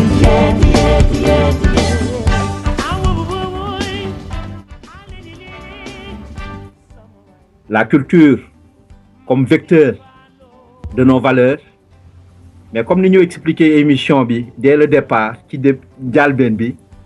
mooy que ni de temps en temps dinañu indi ay nit ñi nga xam ni suñuy gan la ñuy doon invité leen déglu leen ñu échanger ci yan yoon la ñu war a mën a jaar ci nan la ñu war a mën a taxawee ba nga xam ni dinañ am outil bu ñuy permettre bu ëllëgee ñu mën defar sunu réew comme niñ ko waxee jamono dafay dox dafay tombe ay moment yi nga xam ni comme niñ koy waxee du doon ay question d'émotion parce que émotion mooy li nga xam ni yow da nga koy ressentir da ngay am émotion pour sa soxna da ngay ressentir ay sentiments aussi pour say doom da nga koy ressentir pour say xarit mais quand il s'agit de construire bu dee da nga bëgg a tabax bu dee dañoo bëgg a tabax réew bu solide émotion yooyu dañ koy wàññi et on a trouvé que ni Sénégal d'habitude ci ay émotion lay dox or man ci sama xalaat li ñu waroon njëkk a def mooy di poser les problèmes ne lii moom mooy sunu problème xool nan lañ koy résoudre bu ko defee pays bi mën a avancer mais tout à l'heure ci sunu biir waxtaan ñu invité woon fii Sidi Fall bu MSU di ci waxtaan ak Bamba Gueye Lindor Bokar Gueye Pape Sarr jot na dugg tuuti mais xëy na ay problème mu connexion tax na yeggalewul waxtaan bi ñu doon xaar d'autres invités aussi ñoom ñëpp ci seeni waxtaan ñi ngi trouver que ni am na un problème réel bi nga xam ne am na au niveau du pays mais on a des problèmes pour trouver des solutions Bokar dellu si na sànq ba tey mi ngi doon déglu xam naa du ñu def dara rek lu dul bàyyi Bokar par rapport li mu jàngat ci Sidi li mu wax parce que Sidi nee na problème bi c'est global leen rek lañ fa war a dindi c'est-à-dire jéem a changer d'autres choses yi nga xam ne assises yi waxoon nañu déjà que ni waroon nañ ko fay def mais aussi Bamba Gueye joxati ci tout à l'heure position Bokar yow la mooy sa position ci affaire boobu. suma position mooy ci sama première wax rek li ma waxoon mooy gis nga dafa am benn détail la mais détail pour ban bu am solo la mooy responsabilité individuelle parce que balaa nga yegg ci responsabilité collective di wax ñun et cetera dafa am ku ci nekk nu mu taxawee moom ci boppam te loolu man dama si insister parce que sénégalais bu nekk bitim réew dafa am ñi nga xam ne yow dañ la nekkal foofu yow nga nekkal leen fii sénégalais yi dañuy yónnee parce que loolu tam mënuñu ko bañ sur une réalité dafa am dañu mel ni ñi nga xam dañ leen sëf xawma dañ leen yóbbal nuñ ko mën a waxee mais ku ci nekk dafa am lu nekk sa ginnaaw dafa am yow ñoo njaboote léegi yow sa bopp dafa am benn stabilité bi nga xam boo ko nekkulee mënuloo gérer leneen parce que li jëm ci ay mbiru association yi bari feek parti yeeg affaire yooyu lu ci bari loolu moo koy waral parce que nit yi dañu amul jot ñenn ñi ñu ci bari sénégalais yi fii boo xoolee association yooyu ñuy wax boo demee ay ñaari nit ñetti nit nga fay fekk mais pour dajale mais loolu ci constat yi la Bokar mais ci solution yi ci constat yi la mais solution gis nga dafa am nag aussi kooku man benn affaire la bu may seetlu tout le temps ci sunu ay wax ñun sénégalais bu ñuy waxtaan des fois tout le temps dañuy exiger ay solution wala di ñu laaj ay solution ñun nekkuñu fi c'est-à-dire solution yi ñuy joxe dafa am liberté de penser li ñuy xalaat ak li nga xam ne moom lañ war a génnee pour wax ko ak kañ lañ koy wax ak fan lañ koy waxee parce que dafa am responsabilité yi nga xam nit bu ko yoree buñ la falee teg la fenn jox la ay responsabilité ay solution yow yaa ko war a wut joxe ñun ay proposition lañ mën a def ak ay constat surtout parce que constat yi loolu lañ tolloog dañu war a taxaw xool suñu société ni muy doxee lii gis nañ ko mi ngi dox ñu appuyer ko lii gis nañ ko doxul ñu dénoncer ko loolu moo war a nekk suñu premier rôle en tant que citoyen. après nag 60 ans ñu ngi def loolu Bokar. waaw dafa nànk ba ci kaw responsabilité boobu ñaar ñi nga tudd sànq muy Bamba Gueye muy Sidi Fall am na luñ ci wax. mooy aussi dafa am foo xam on a failli mooy ci choix yi parce que effectivement yéen ñëpp souligné ngeen ko mooy question de programme. nit ki boo koy teg te laajoo ko bu ñëwee lan la lay indil mooy jur aussi yenn yi loolu li ko waral mooy politique politicienne bi mooy lan mooy aussi affaire guerre bi corruption beeg kooku c'est général dafa yaatu waaw solution man bu ndaw bi nga xam ne mën naa ko joxe en tant que citoyen sénégalais bi nga xam ne man damay dund bi cim réew mooy fi ma la waxee déjà parce que kooku dafa am responsabilité boo xam ak pouvoir bi nga xam ne ku nekk ci nguur moo ko mën moo taxoon sànq ma tudd consulat yi ci sama premier wax parce que consulat yi ñoom ils sont mieux placés pour recenser sénégalais yi fi nekk yi nekk ci n'importe quel pays Sénégal bu fa amee consulat ñoom ñoo xam le nombre de sénégalais yi fa nekk mën nañ la recenser bu fekkee yoon la ñuy doxal mais problème bi mooy aussi comme niñ ko souligné depuis le départ c'est politique bu fekkee yow ki fa nekk moom nekkul sax un vrai diplomate dañ ko fa teg parce que sama parti la bokk wala yooyu loolu aussi ci li ñu gën a tardel la bokk mais solution bi pour man foofu la doon njëkk a commencer mooy ñu xam déjà dëkk bu Sénégal a nekk ñaata lañu fa nan lañ fa tëddee jéem leen dajale parce que daje bi mi ngi doon pour l'intérêt du Sénégal. bu fekkee mais boo nee jéem leen dajale. kan moo leen di jéem a dajale. mais xam nga moo tax ma ne la depuis sànq ma lay répéter ne la consulat c'est-à-dire dafa am devoir bi nga xam ne benn responsabilité bi nga xam ne ki nekk ci nguur gi moo ko moom beneen bi mooy li ma la njëkk a wax ci suma def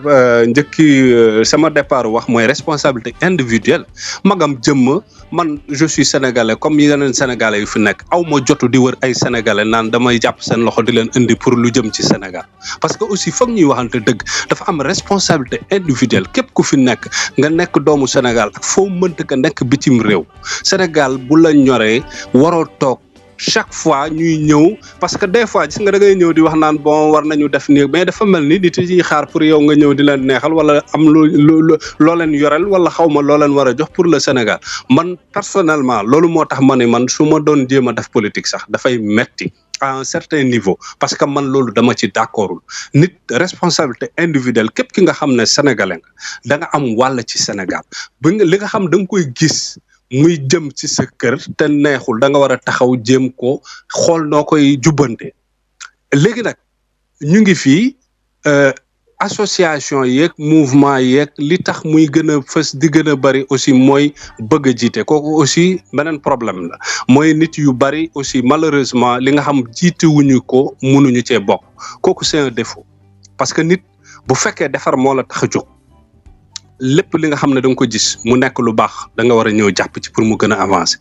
te xel yi yemuñu doole yi yemuñu mën-mën yi yemuñu donc ku nekk sa niveau sa capacité parce que mérite dafa am te loolu aussi foog ñu koy mettre en avant ay poste yaama neex ay lu association yi ñu fiy coow ak lépp li tax du décoller loolu kese la ay 3-4 personnes ñooy jël ñeneen ñi en otage ñooñu bu ñu demee ba ci biir gis seen bopp gedd dem toog waaw gedd boobu nag foofu laay tàmbale mooy responsabilité individuelle bi ku ci nekk am na li la war xam nga ko sa famille Sénégal même bu ñuy doon lim tey Sénégal yi nekk bitim réew yëpp doo ci feeñ parce que kenn xamul la mais yow am na au moins benn famille wala quelques personnes yi nga xam ne ginnaaw yàlla yow am na loo leen mënal sa njaboot lañ donc responsabilité nga nekk fii sax gedd comme sànq maa ngi dégg ci Bamba bon loolu xam naa deuxième partie bi lay doon affaire nationalité yooyu mais nit ku ci nekk dafa am situation yi ngay dund yow rek yaa ko xam sànq si sa biir développement wax nga ko mooy immigration dafa metti situation yi duñu benn mën-mën yi duñu benn te condition bi nga nekk dafay jouer si sa engagement am na nit situation yi muy nekkee sànq mi ngi wax entre nationalité ak ay carte séjour mais am na ñu nga xam amuñu ci lenn ñoom kay dañuy nekk fii nekk sans papier ak tout donc kooku am na lu ko doy tey waaw man côté boobu mais xam naa dinañ ci ñëw deuxième partie donc voilà maa ngi bon xam naa dañuy dellu si rek parce que comme temps bi on est limité aussi par le temps di leen rappeler que ñu ngi ci Mak FM di leen présenter l'émission culture ak lutte politique donc am ci suñu ay gan tey yu ñu fi dalal muy Sidi Fall bu MSU Bokar Gueye ak Bamba Gueye Lindor Pape Sarr sànq ba tey mi ngi dugg xam naa bu mënee woote waat rek pour ñu bàyyi ko moom it mu développer un peu par rapport ak expérience bi nga xam ni am na ko ci taxawaay bi nga xam ni ñun ñëpp tous les Sénégalais waroon nañ ci taxaw pour résoudre benn problème mooy déjà résoudre le problème des Sénégalais de l'extérieur et puis nan la ces Sénégalais de l'extérieur mën a dimbalee ëllëg aussi seen pays muy le Sénégal donc sans pour autant tarder rek ñu def benn transition la ñuy def ci loolu pour dem ci suñu deuxième partie wu waxtaan Bamba tuddoon ko tout à l'heure mais nga may ma rek ma yokk ci tuuti rek balaa ñuy dem ci wax beneen deuxième waxtaan bi su fekkee permettre nga ma ko. vas-y Sidi vas-y. non parce que dama bëgg ñu tenir compte ci li Bokar wax léegi c'est très important Bokar résoudre na problème bi yëpp ci problème de question de représentativité ak yu demee noonu defe naa ne li Bokar wax tënk na wax ci kooku moom Bokar def na conclusion mais benn précision bu ma bëgg a def ci Bamba Lindor parce que junj na sànq am benn wax bu mu wax bu am solo bi ñuy dem Ceuta Melilla ma bëggoon leen nettali loo xam ne dama ko fekkee ak moom mi ngi nii témoin la bi ñu demee Ceuta Melilla ñi ngi àndoon nag ndeysaan le ministre Christian Taubira alors gis nga bi ñu ñëwee dugg ci benn kër africain ñu ñëw pour waxtaanoon ak ñoom la situation des immigrés et tout ça alors ñun dañu àndoon ak ay tubaab et ci biir délégation bi bon dafa amoon quelques tubaab yu ci nekk mais bi ñu duggee ci kër gi fekk fay africain dafa am lu ma frappé Bamba d'ailleurs du ma bàyyi ma fen moo tax ma bëgg ko préciser bi ñu duggee dañu fa fekk ay africains plus particulièrement des sénégalais yi seen bopp ñun bi ñu dugg ci ak tubaab bi dañu defe ne ñun ay alkaati lañu yu ànd ak ay tubaab pour ñëw jàpp si leen ba kenn ki di bëgg a tëb fenêtre bi au 5e étage ay dégg benn morom bi xëcc ko téye ko ne ko non ñii dañu ñëw pour jàppale suñu pour dimbali suñu alors loolu daf ma marqué daf ma frappé ma gis ay tubaab ñoo ànd ak di ñu jàppale ci xeex bi ñu doon xeex période boobu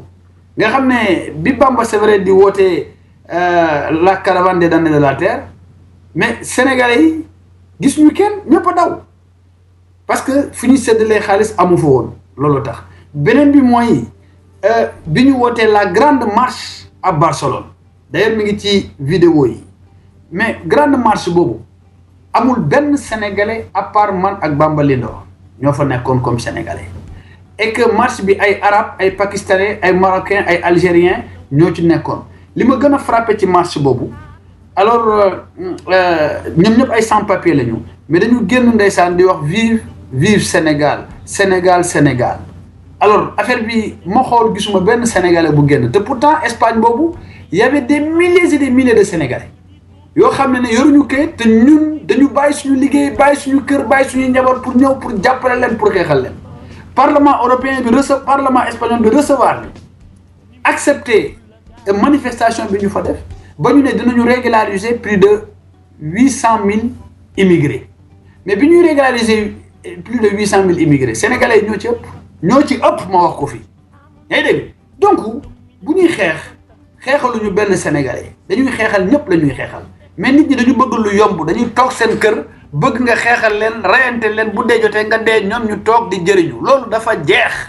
il faut que chaque sénégalais jël ses responsabilités yaa ngi dégg te def li ma Mamadou Dia waxoon ne ma boo accepté wul def politique nit ñi dinañ def politique dal sa kaw imposer la politique te doo ci mën tous moo tax may bantuwaat sénégalais yi dem leen ngeen militer yéen a xam fu leen neex dans les associations fu leen neex pour en quelque sorte amener un débat neuf dans la situation actuelle du pays et de l'Afrique pour qu'il y ait un développement boo xam ne ku ci nekk di nga ci gis sa bopp ñu mën a dem kanam loolu rek laa bëggoon a préciser ngeen baal on partage parfaitement vision boobu Bokar wax ko nga wax ko Bamba sunuñu ko tout à l'heure bu ñu toogee aussi di def créer débat yu mel nii bu ñu toogee créer émission bu mel nii fii ci Mak FM indi encore culture ak politique dañoo bëgg a xool justement goulot d'étranglement yooyu parce que am na lu tax de lii doxul mais loolu ñëpp a ko soxla te comme li ngeen wax amul benn sénégalais bu ñu war a dem di jàpp ci loxoom di ko indi mais à force que ñu leen di expliquer parce que wax nañ ko ci ay yeneen émission que ni en fait que la politique moom mooy wax nan ngay yaree sa doom ci kër gi la politique mooy wax nan ngay takkee jabar ci biir dëkk bi la politique moom moo lay wax nan la ñuy donnee ci biir dëkk bi donc à toute échelle de la vie c'est la politique moom mooy déterminer nan ngay def lenge yooyu nag ki nga koy jox dafa war a wóor loolu on a souvent dit et débat yu mel nii ñu koy créer émission bu mel nii moo tax ñu taxawal ko pour ñu mën ci waxtaan indi le débat et ñu xool ci yan chemin la ñu mën a jaar donc on est trop rattrapé maintenant par rapport au temps vraiment xam naa fii dañ ciy dox bu gaaw rek xëy na dinañ ci dellu siwaat c'est sur nu mu tuddati l'article 27 bi nga xam ni dañuy joxe tamit foofu sur les conditions de nan la ñu war a tànnee suñu njiit ñu ni il faut être exclusivement sénégalais donc man leen ñun ça nous interpelle parce que tout à l'heure Bamba ci introduction wax na fi dugal na fi problème mu double nationalité ne ñu bari am nañ ko fii moom dafa garder nationalité am donc est-ce que sénégalais yi foofu man dama leen di woowaat ma laaj leen seen question est-ce que déjà c'est normal que dans un pays ñuy jéem a éliminer une partie ci ay doom yi nga xam ni am nañu l'expérience parce que tukki boo ci amul xaalis tamit di nga ci jël expérience bu bari et man je reste persuadé que ni les gens yi nga xam ni ils sont à l'extérieur encore waxuma ni ñoom rek mais beaucoup parmi ces gens-là am na lu nga xam ni jàng nañ ko fii biir Europe et je pense que ni rien que par la rigueur bi nga xam ni dama koy gis ñoom ñu am ko et rien que le fait aussi que li ma leen di wax rek les gens ki ñi tukki pour man ay vrais gaynde lañu parce que ils sont partis se construire à l'extérieur expérience boobu je pense que ni suñu pays dina ko soxla au moment où beaucoup de pays ma jël encore ku mel ni Inde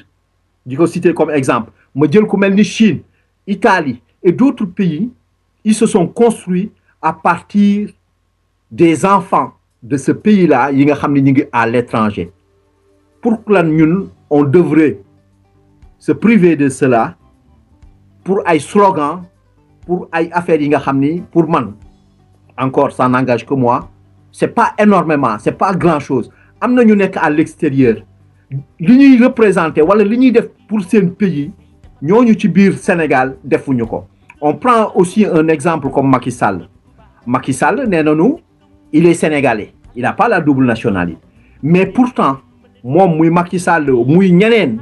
ñi ngi foofu biir Sénégal lëkkaloo ak ay tubaab yu nekk fii di exploiter les Sénégalais plus que des Sénégalais yi nga xam ne parfois dañuy wax ne ay binationaux la yu nekk à l'étranger donc damay bàyyi ngeen joxe aussi seen appréciation ci kaw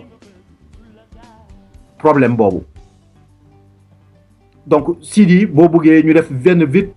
fait tour de table comme ça ñu mën a tënk waxtaan bi bàyyi émission bi ba beneen yoon Sidi Fall. waaw kii Maïssa da nga soulever lu am solo mais déjà damay indi benn rectification peut-être xëy na ma juum wala nga juum article 27 bi de la Constitution ça parle de la réduction du mandat. Alors maintenant concernant c'est vrai que la réforme constitutionnelle bi Macky Sall di propose pour qu'on parle de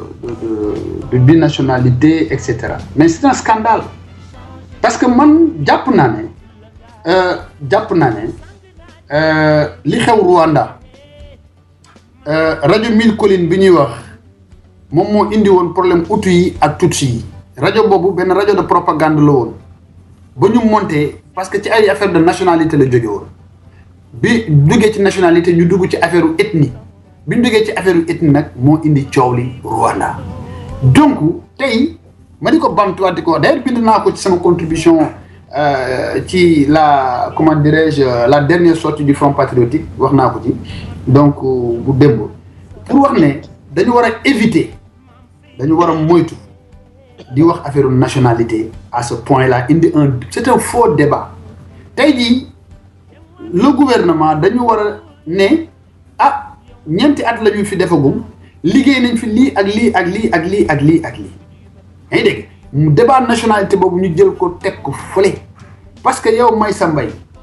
man Sidi Fall Bamba Lindor Bokar et cetera ak ñeneen ak ñeneen suñuy doom bu neexoon ba neexoon bu ñu amoon lu ñu gënal Sénégal la ñuy juddoo fa la ñuy toog wax naa ko sànq ci émission bi fa la ñuy liggéey mais ñun choisir ñu ko on a été persécuté dëkk ba amul liggéey dëkk ba amul xëy on était obligé dem uti seet lu ñu leen jox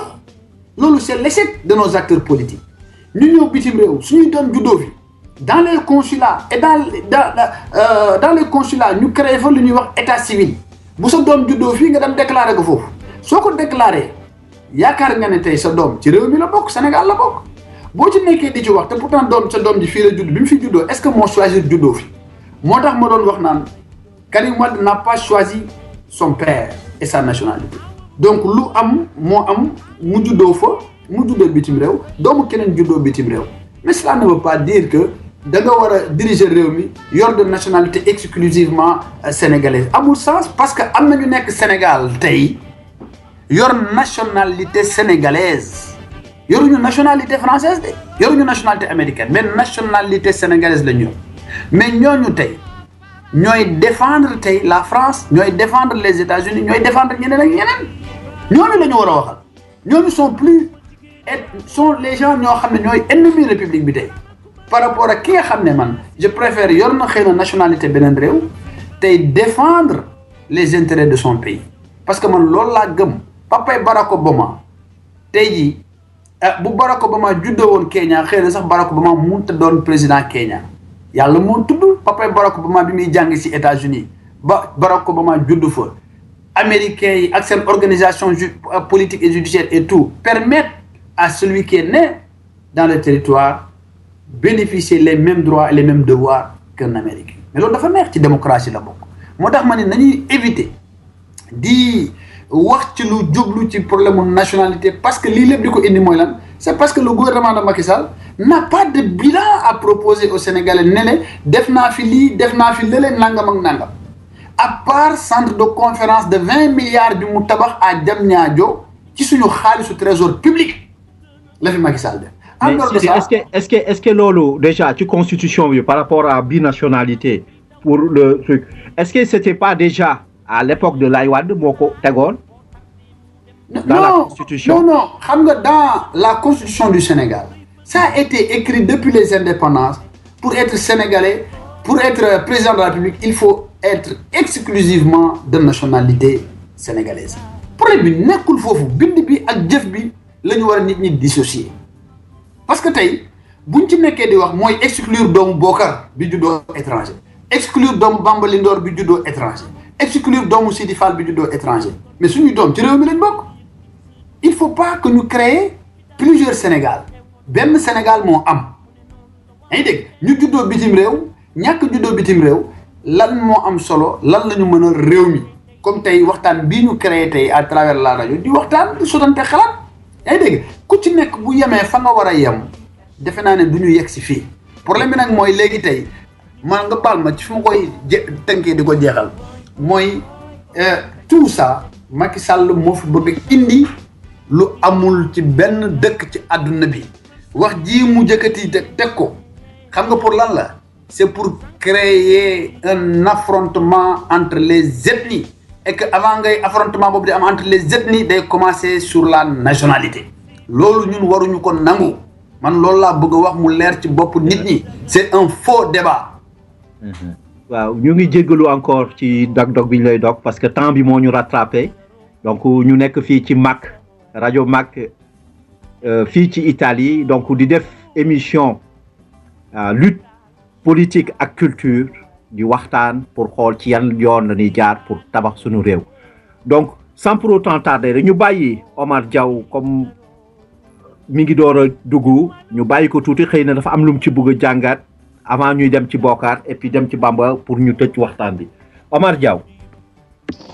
salaamaaleykum wa rahmatullah. waaw aleykum salaam. maa ngi nuyu ñëpp di rafetal waxtaan bi ak ñaanal ñëpp jàmm xam naa ni léegi laa ci dugg maa ngi remercier en même temps Aïcha de tout côté mais remercier panel bi ak seen invité bi di ko ñaanal jàmm ak gudd fan. bon comme te exactement tout rek laa ci dégg ci affaire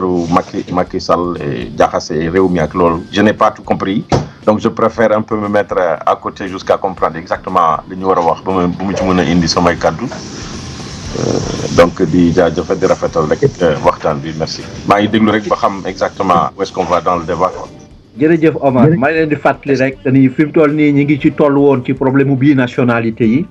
vraiment dañ ko wax biir Sénégal que ni exclusivement ki war a jiite foofu dafa war a nekk nationalité sénégalaise. Mais en même temps le problème de binationalité dafay poser wu assez souvent ñu ne est-ce que di ko poser à chaque fois est-ce que du handicap pour jéem a éliminer une partie de la population sénégalaise en plus une partie bi nga xam ne am nañu expérience une partie bi nga xam ne jàngee nañu lu bari ci bitim réew donc dañuy bàyyi Bokar mu wax ñu lan mooy position bala ñoo dem ci Bamba. ah allo. waaw Omar. allo. waaw Bokar tu m'excuses un peu maa ngi ci dama ci bëgg indi tuuti rek. Man je pense qu'on doit un peu repartir sur le départ parce que la nationalité sénégalaise quand est-ce qu'elle est née tout comme la nationalité dans l'Afrique parce que ñun bu ñu amee nationalité dañu wax c'est à cause des indépendances et même pendant ce temps au Sénégal dañu fàttali qu'il y avait juste un peu 4 zones dans lesquelles si tu es né yaa ngi ci bu fekkee ni tu n'es pas né dans cette zone-là yow bokku la ci donc les Français nous ont pris pour faire de nous ce qu'ils veulent bon man je ne serai jamais d'accord quelqu'un qu'on dise yow tu n'es pas kii moo parce que fi nga juddoo parce que y a ce qu'on appelle le droit du sol le droit du sang et aussi y a aussi la naturalisation parce que ku nekk am na droit parce que bu sama doom juddee Australie fi mu nekk nii wala doomu keneen juddoo Italie mais il a le droit d'être italien en même temps mu am aussi droit nationalité am sénégalaise parce que foofu la papam wala foofu lay am jógee il faut qu'on considère xam nga ça peut être un faux débat parce que lii ça peut déranger le Sénégal en général parce que nañu ku nekk la nationalité c'est pas un papier da nga koy sentir da nga koy vivre da nga koy xam da nga koy bugg xam nga ku bugg Sénégal du dem fenn même boo demee Australie am fa nationalité loolu du tax loo munte am da nga koy delloo Sénégal man c'est comme ça que moi je comprends une nationalité sénégalaise bu fekkee ni nous repartons sur Ablaye Wade Sénégal double nationalité ak yooyu ça c'est des faux problèmes parce que un président de la République qui a dirigé tout le Sénégal parce que ku wax Ablaye Wade dara rek sénégalais yëpp nga yëpp parce que il les a dirigés pendant plus de 12 ans dégg nga donc il y a pas de quoi aujourd'hui qu'on essaie ça c'est des raisons politiques xam nga les politiciens ils sont très dangereux par nature ñun nag du loolu la ñu bëgg les Sénégalais ils n'ont qu'à savoir nañu delloo seen bopp ci diine parce que c'est la meilleure nationalité képp ku delluwul si yàlla fàtte nga sa bopp te. On parle de politique, tu ne parles pas de dîner. Ce dîner, gardez pas pour toi. Non, Arrêtez de mélanger la religion avec n'importe quoi. Non, c'est pas un mélange. Je veux dire tout simplement que la nationalité sénégalaise, ça ne se prend pas sur le papier. Vous nous fatiguez avec votre dîner là. Ah, mais Bamba, Baïko mu wax position, il donne son idée. Après, il y a mais Baïko il a le droit. Non, il n'y a pas de problème. Ça, c'est pas un problème. Moi, ce que je veux dire par là, c'est que n'est que national, n'est que sénégalais. Il y a beaucoup de gens qui se disent sénégalais, mais qui ne le sont pas. Parce que, fit-le, gomme-le, il faut l'être intérieurement. En nationalité sénégalaise, des fois, du temps n'est que sénégalais. Parce que, ku bugul dara réew mi di ñëw di opposer di yàqal sénégalais di yàq lu ne. kooku on ne peut pas le considérer comme un Sénégalais mais bu fekkee ne papier rek moo tax nga nekk Sénégalais ñi bare ñoo ngi foofu am na kayit am nañu kayit Sénégal mais du ñu ay Sénégalais loolu xam nañ ko bu bare et on sait aussi qu'il y a autre chose derrière mais ku nekk na xam ni le droit à la nationalité est un droit international c'est pas quelque chose qui s'acquiert la nationalité sénégalaise est née juste après les indépendances foofu la ñu commencé kon ku juddoo avant boobu kan la war ko wax ni am nga double national wala amoo double nationalité loolu il faut ñu fàttali ko bu baax. merci beaucoup monsieur Diaw merci beaucoup ñu ngi jégalu bu baax mais temps bi moo ñu dab. te am na ñeneen ñu ci bëggoon a wax tuuti et puis donc Bokar maa ngi jégalu depuis tout à l'heure Pape Sarr mi ngi dugg mais jotu la wax donc nañ ko bàyyi mu développer tuuti xëy na mi ngi doon déglu waxtaan bi lan la am lu mu ciy sànni donc Pape bon dafa am problème connexion ba léegi donc Bokar mën nañu dellu si yow bala ñoo yëkkati waxtaan bi Bokar Gueye. waaw ma ni juste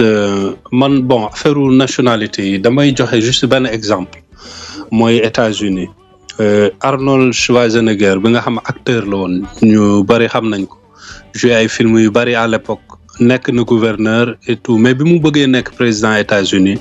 dañ na ko juddoowu fa. donc mënu ko nekk ñoom ci seen dëkk noonu lay doxee Obama bi nga xam baayam africain la moom mu juddoo ci territoire américain nekk na président États-Unis donc dëkk pour nekk aussi dafa am ay règles yi nga xam dañ koy teg selon ci seen gis-gis parce que dañuy jàpp ne intérêt am na fu muy toll kii di jël décision parce que nekk président ak nekk ministre ak nekk député ak nekk leneen ak leneen du benn président dafa nekk benn fonction bi nga xam c'est sensible ki koy nekk bu ñu ne comme niñ ko rappelé sànq que ni bon constitution bi du léegi la ko wax loolu dafa yàgg que ni pour nga nekk président Sénégal foog nga nekk spécifiquement sénégalais peut-être dafa am lu tax parce que dafa am moment yu nga xam ne jànkoonte mën na am ci ñaari dëkk yow nga war a jël position te position boobu du nekk position bi nga xam ne footballeur bi moom lay jël parce que tey loolu dérangé wul kenn nit am ñaari nationalité nekk footballeur donc mën na football France football Sénégal nit nekk un fonctionnaire wala yooyu taxul ñu wax mais président de la République dafa nekk benn fonction boo xam ne c'est très sensible ku nekk waru koo mën a nekk sénégalais nag comme ñi njëkk a wax ni ñu ko waxee muy Sidi Fall ak Omar Diaw dafa am benn du question de peut-être papier bi kese papier bi c'est vrai ci lañ koy bind daal ne diw Bokar moom sénégalais la mais ci sama taxawin dafa am blocage déggatuñu ko pardon ok pourtant man nag maa ngi leen di dégg de allô waaw vas-y ma ne juste ngeen baal ma juste ma daaneel foofu rek li ma doon wax daal mooy que ni nationalité bi defe naa ci doxalin bi la ku mel ni Karim Wade mooy exemple bi ma dégg sànq ñu jël peut-être defe naa lu ko nit ñi di reprocher lu bari man de personnellement lu ma koy reproché waa jooju mooy que ni musul votel papam bi papam di nekk un opposant parce que musul yor pièce d'identité sénégalaise il a fallu que papam ñëw au pouvoir mu doog a dem wuti carte d'identité Sénégal kooku nag abadan kooku moom man d'accorduma ci man je suis contre bu ñu ma taxawee tey bëgg ko yemale ak ki nga xam ne depuis le départ il s'est battu moom dafa judd fii doomam ñu dem déclarer ko consulat wala feneen mu nekk un sénégalais depuis la base di màgg ak moom daf ci boppam que ni sénégalais la te fekk séntu ci lenn daf ko bëgg ngir yàlla bëgg Sénégal ngir yàlla te fekk du benn intérêt bu nekk ci ginnaaw moo mën a tax tey mu ñëw di wuti pièce d'identité sénégalaise waaw différence boobu man dama koy def mën naa contre régime ni muy doxee mën naa contre le fait que ñuy utiliser loolu contre une personne waaw bëgg a museler nit parce que d'accorduma ak moom parce que kii nangam bëgg naa ko tere avancer donc damay génne benn affaire là je suis pas du tout d'accord ci doxalin boobu mais nag aussi nationalité day nekk ci li nga xam ne nit ko da koy dund di ko ressentir mais doo dem ba am ay 30 ans et quelque sa bàyyi ñëw nekk président de la république nga ñëw di wut carte d'identité Sénégal bëgg a yem ak sénégalais yi nga xam ne ñoom ba dara dul dara ay sénégalais loolu moom je suis pas du tout d'accord donc ngeen baal ma comme temps bi kii na moom. non merci beaucoup am nañu sax pour développer encore jusqu'à minuit. donc am nañu encore à peu près plus de 40 minutes xam naa dinañ delluwaat ci yow. inch'Allah dañuy bàyyi Bamba Gueye mu wax ñu moom lan mooy position. jërëjëf merci. merci beaucoup Bokar. waaw. mais gars yi bàyyi leen jël suppu kanja ngeen daal di si dugal ay sombeek maafeek di ko jaxase ah. suppu kanja déjà ñu ci dugal dafa bari quoi yokk ci ay sombeek yooyu da ngeen koy yàq kooku ñami mbaam lañ ko tudde fi may jëlee mooy fi Maïssa aussi décidément entrée Maïssa yi moo may bi mettre le pied dans l'étrier Maïssa la nature n'a jamais créé une chose deux fois. L'âne, c'est une fois, le cheval, une fois, l'être humain, une fois, l'arbre, une fois. Quand on parle de souffrance d'un peuple, ba tax muy gën di immigré waaye ñan ñoo gën a souffrir italiens yi portugais yi espagnols yi nga xam ne ils ont vécu ce qu'on appelle vrai dictateur de Franco, Mussolini, hein, ak Salazar. Ils l'ont vécu jusqu'au début des années 70 ñuy daw di dem Europe partout ñu leen di ooyee les métèques ci la gars yi demee woon sax États-Unis ñoom Al Capone yooyu ngay dégg États-Unis demande à Elliot Ness les hindous yi ngay wax ak chinois yi ngay wax de l'extérieur kenn nekk ci député Chine en état en Paris benn indien nekkul député Inde benn libanais bu nekkoon Sénégal nekkul député Liban te ñooñu bi ñu jógee seen pays di dem commencé par les États-Unis au temps de Sacco et Venditti au temps que Al Capone les bandits là les Italiens ya fa nekkoon ak yooyu yëpp liñ daan yónnee li ñuy def seen dëkk c'était pour construire. C'était pour faire, pas pour faire gaver un peuple qui est assis et qui gave et qui crève et qui ne crève rien avec. Les Sénégalais nourris. Ils ne construisent pas. C'est pas la même chose. Le sous-développement est mental. Quand les Italiens, à l'époque d'Al Capone,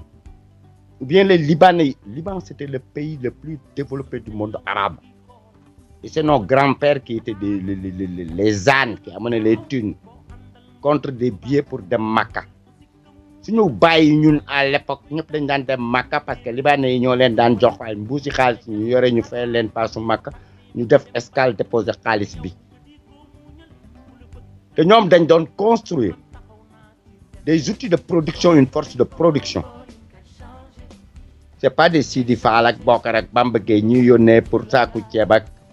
ñaari dogi coof wala des trucs comme ça. Cet argent-là revient comme niñ ko yónnee woon du benn. On arrête de jël ay exemple yu mel noonu du benn. Il faut revoir la chose au niveau à sa base.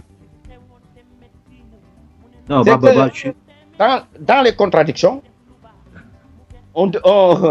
comme on dit chez moi ici, là, dans le Calvados, on entend des vers et pas mûrs, quoi. Bokar l'a dit en citant Obama. Bon, mais le seul truc qui me dérange dans son développement, c'est par exemple, bon, quand il parle de Karim, en disant que, par exemple, il est devenu Sénégalais d'une manière, bon, en gros, opportuniste pour prendre le pouvoir parce qu'il n'a jamais vécu au Sénégal ou quelque chose de ce genre. Il n'est pas pire que ton... Je ne sais même pas, peut-être ton grand-père Senghor. Il n'est pas pire que Senghor. Je trouve même Senghor pire. Mais n'est que serreur, des trucs comme ça, n'est que Djamou Touba. Voilà des Abdou Diouf, n'est que ton ancien président de la République. Il termine, il vient ici comme un va-nu-pied, suivre chaque Chirac, francophonie, ainsi de suite. Ton grand-père Abdoulaye Wade, il termine, le lendemain il est à Versailles, comme un bouffon, il fait les troquets là, à côté de chez toi, il fait les troquets, en disant aux gars des bars là, et vous me connaissez, je suis l'ancien président de la République du Sénégal. Hein? Tu penses que ces gens-là ils ont plus de valeur que Karim? Un chien neuf. Waaw, donc Pape Sarr mi ngi bind di wax ne les médias ont une responsabilité énorme dans cette affaire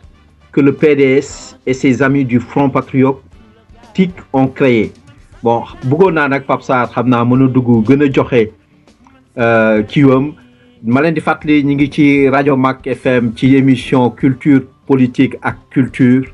donc xam naa damay bàyyi tout à l'heure ñu delloo régie bi pendant quelques minutes le temps que ñu dellu si waat donc Aïcha mën na def pause bu ndaw.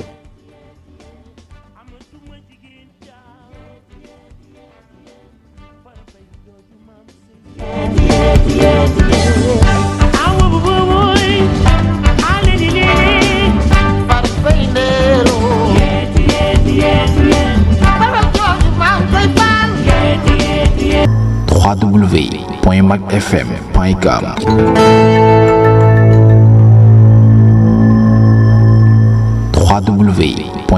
www.macfm.com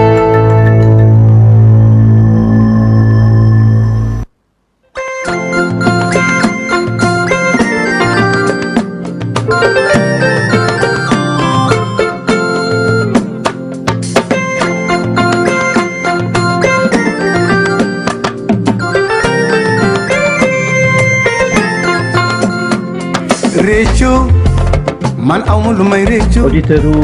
mag yëpp sama tànne ñi ngi yegg ci suñu émission billaay mi politique ak culture donc di leen ko présenter chaque samedi à 21h30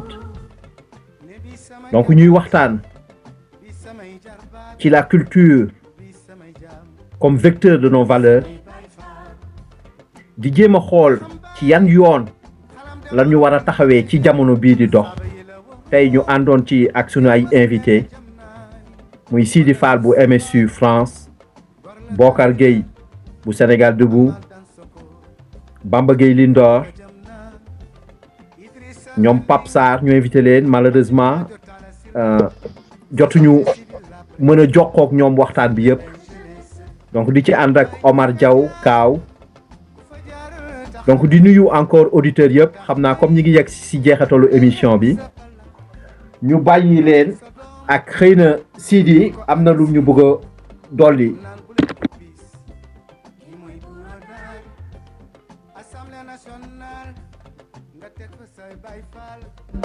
ñu naan eskay ginnaaw bu timba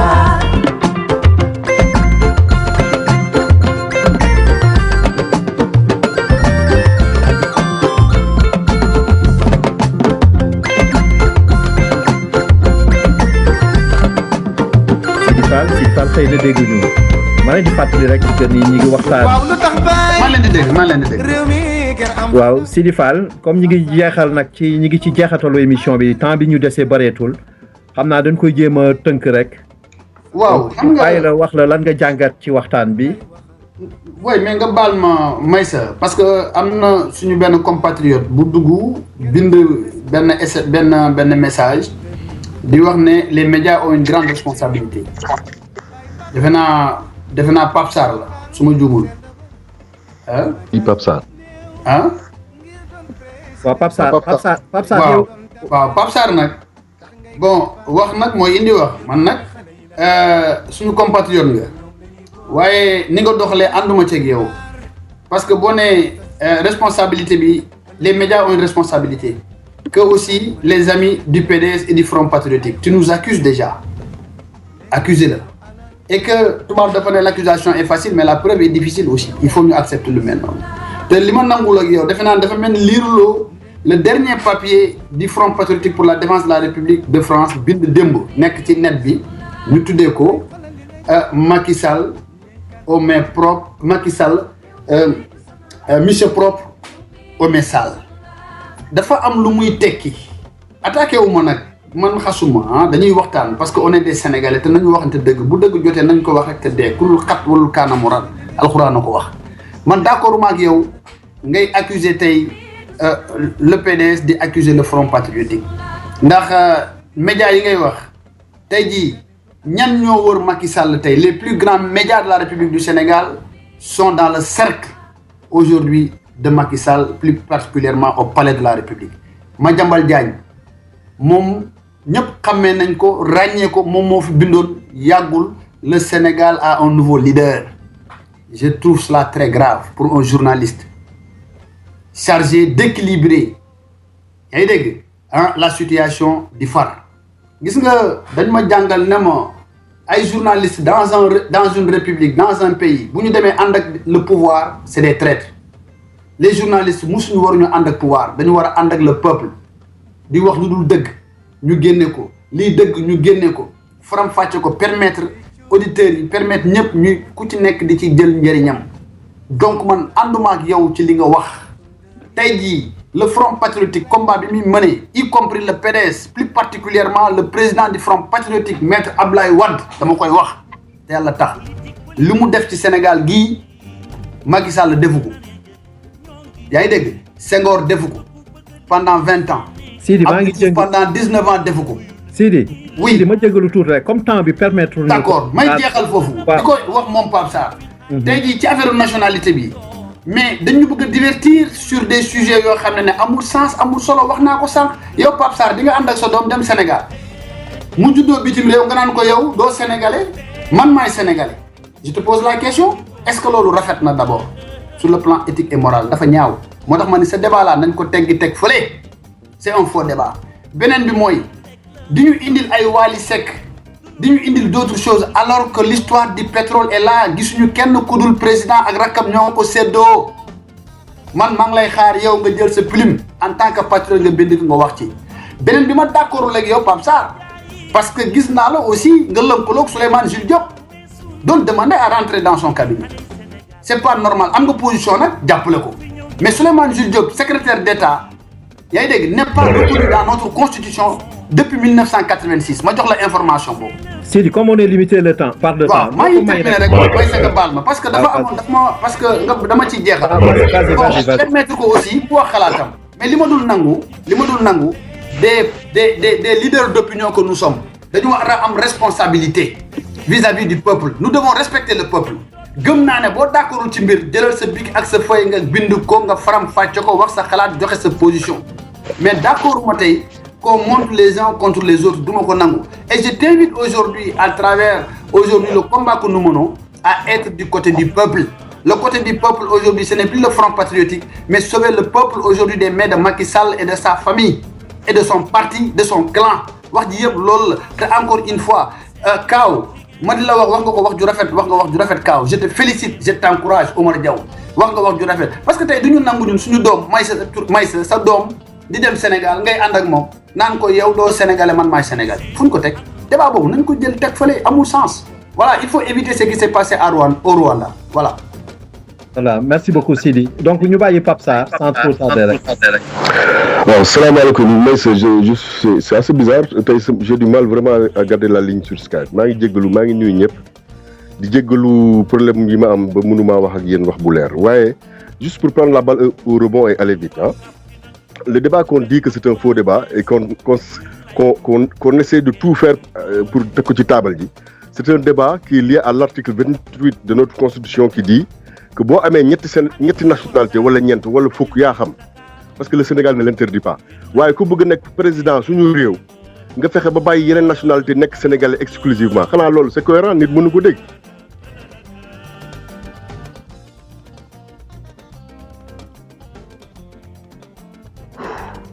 Vas-y Pape ñu ngi lay dégg. waaw c'est dommage je disais juste que l'article 28 dit que soo amee ñetti nationalité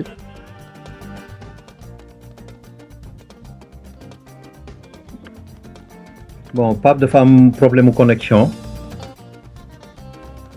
xëy na Bamba am na loo ci bëgg a teg bala ñoo yëkkati waxtaan bi. Non mais tu sais Manda, je fais pas de la politique. Voilà, sur des analyses politiques, parler de l'histoire et d'une ligne, donc c'est très fort quoi. Et j'ai passé quelques heures avec vous là. Jàng naa lu bari li may kii rek mooy di leen bon remercier te ngeen di multiplier yi rencontre parce que daf lay jàngal personne ne détient la vérité boo dajee rek am na lu mu la mun a jàngal donc bon ngeen di samp penc yu mel nii lu baax la loolu daal la amoon lu ma si yokk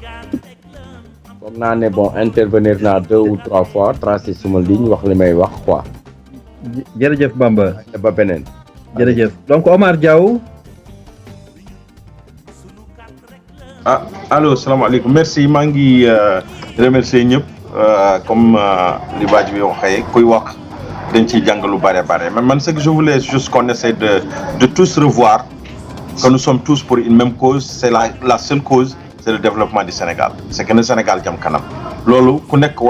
daf ko war a sóoraale mu yóbbaale ko ci xalaatam bu mu mënta nekk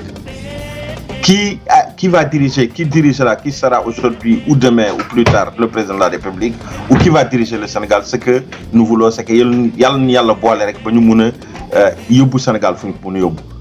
ceux qui sont en train pour détruire le Sénégal on essaie de lutter contre eux et ceux qui sont là pour faire le Sénégal ñu ànd ak ñoom mais nañu fàttaliku ni nous avons été manipulés par des blancs qui ont laissé un mode de vie une manière de penser dans nos leaders et cette manière de vie persiste encore et reste là parce qu'elle a été mise sur des papiers et ces papiers ce sont ces papiers qui nous contrôlent c'est loolu moo tax je finirai par dire nous sommes toujours encore dans la colonisation nous sommes toujours colonisés yàlla ñu yàlla defal jàmm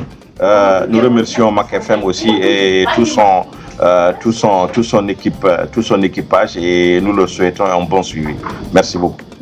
merci beaucoup Omar merci beaucoup Bamba di la gërëm bu baax aussi Sidi ci sa taxawaay tey di remercier Bokar Pape Sarr malheureusement connexion comme li mu wax stable pour ñu mën a waxtaan ak moom ni ci waree bon ñoom Amadou Sylla tous les gens yi nga xam ni bëggoon nañu dugg ci waxtaan bi par contre malheureusement jotuñu woon mën a dugg donc di remercier toute l'équipe Mac di remercier bu baax encore Aïcha bi nga xam ni moo nekk sur la partie technique tey ñu doon waxtaan comme ni ñu ko bëgg a defee assez souvent ci émission lutte politique ak culture pour xool yan problème la ñu am yan ñooy ay goulot d'étranglement yan situation moo tax mënuñu construire suñu pays et sama xalaat man qui n'engage que moi mooy que ni on doit chercher les meilleurs Sénégalais yi nga xam ni ci ñoom la ñu gën a am xalaat que ni ñii war nañu mën a yóbbu réew mi mais ci ay programme yu clair ñu jéem a jël pays bi jox ko ñooñu ñu doxal ko ñu génn ci situation bi ñuy wax ne ay émotion la ci ay problème mu partisan yooyu yëpp ñu jéem ci jógee xool rek uniquement lan mooy gagné loolu lépp parce que bu ñëpp gagné bu intérêt Sénégal demee rek Sénégal yëpp dañ ciy gagné mais parfois éliminer nit parce que dañuy wax ne kii juddoowul fii wala kii amul këyit bi wala y a des gens yi nga xam ne ñi ngi biir Sénégal noir mësuñu am beneen nationalité ñi ngi lëkkaloo ak d'autres nationalités di exploiter seen peuple y a des gens qui sont en dehors du Sénégal di def benn liggéey bi nga xam ni ces gens-là ne le font pas donc ci kaw ay programme comme niñ koy waxee nañ ci xool ci au fur et à mesure ci suñu biir waxtaan je pense que ni dinañu trouver benn consensus dinañu trouver lan mooy ay artefacts yi nga xam ni ñoo ñuy bloqué pour ñu mën a construire suñu pays je pense que ni dinañ ci mës a yegg avec Mak FM donc et avec toute l'équipe et tous les gens yi nga xam ne ñu ngi ñuy déglu di participer pour ñu construire le Sénégal donc di leen jox ndox daje beneen yoon incha allah di leen souhaiter un très bon Saint-Valentin pour ñu koy fêter asalaamaaleykum.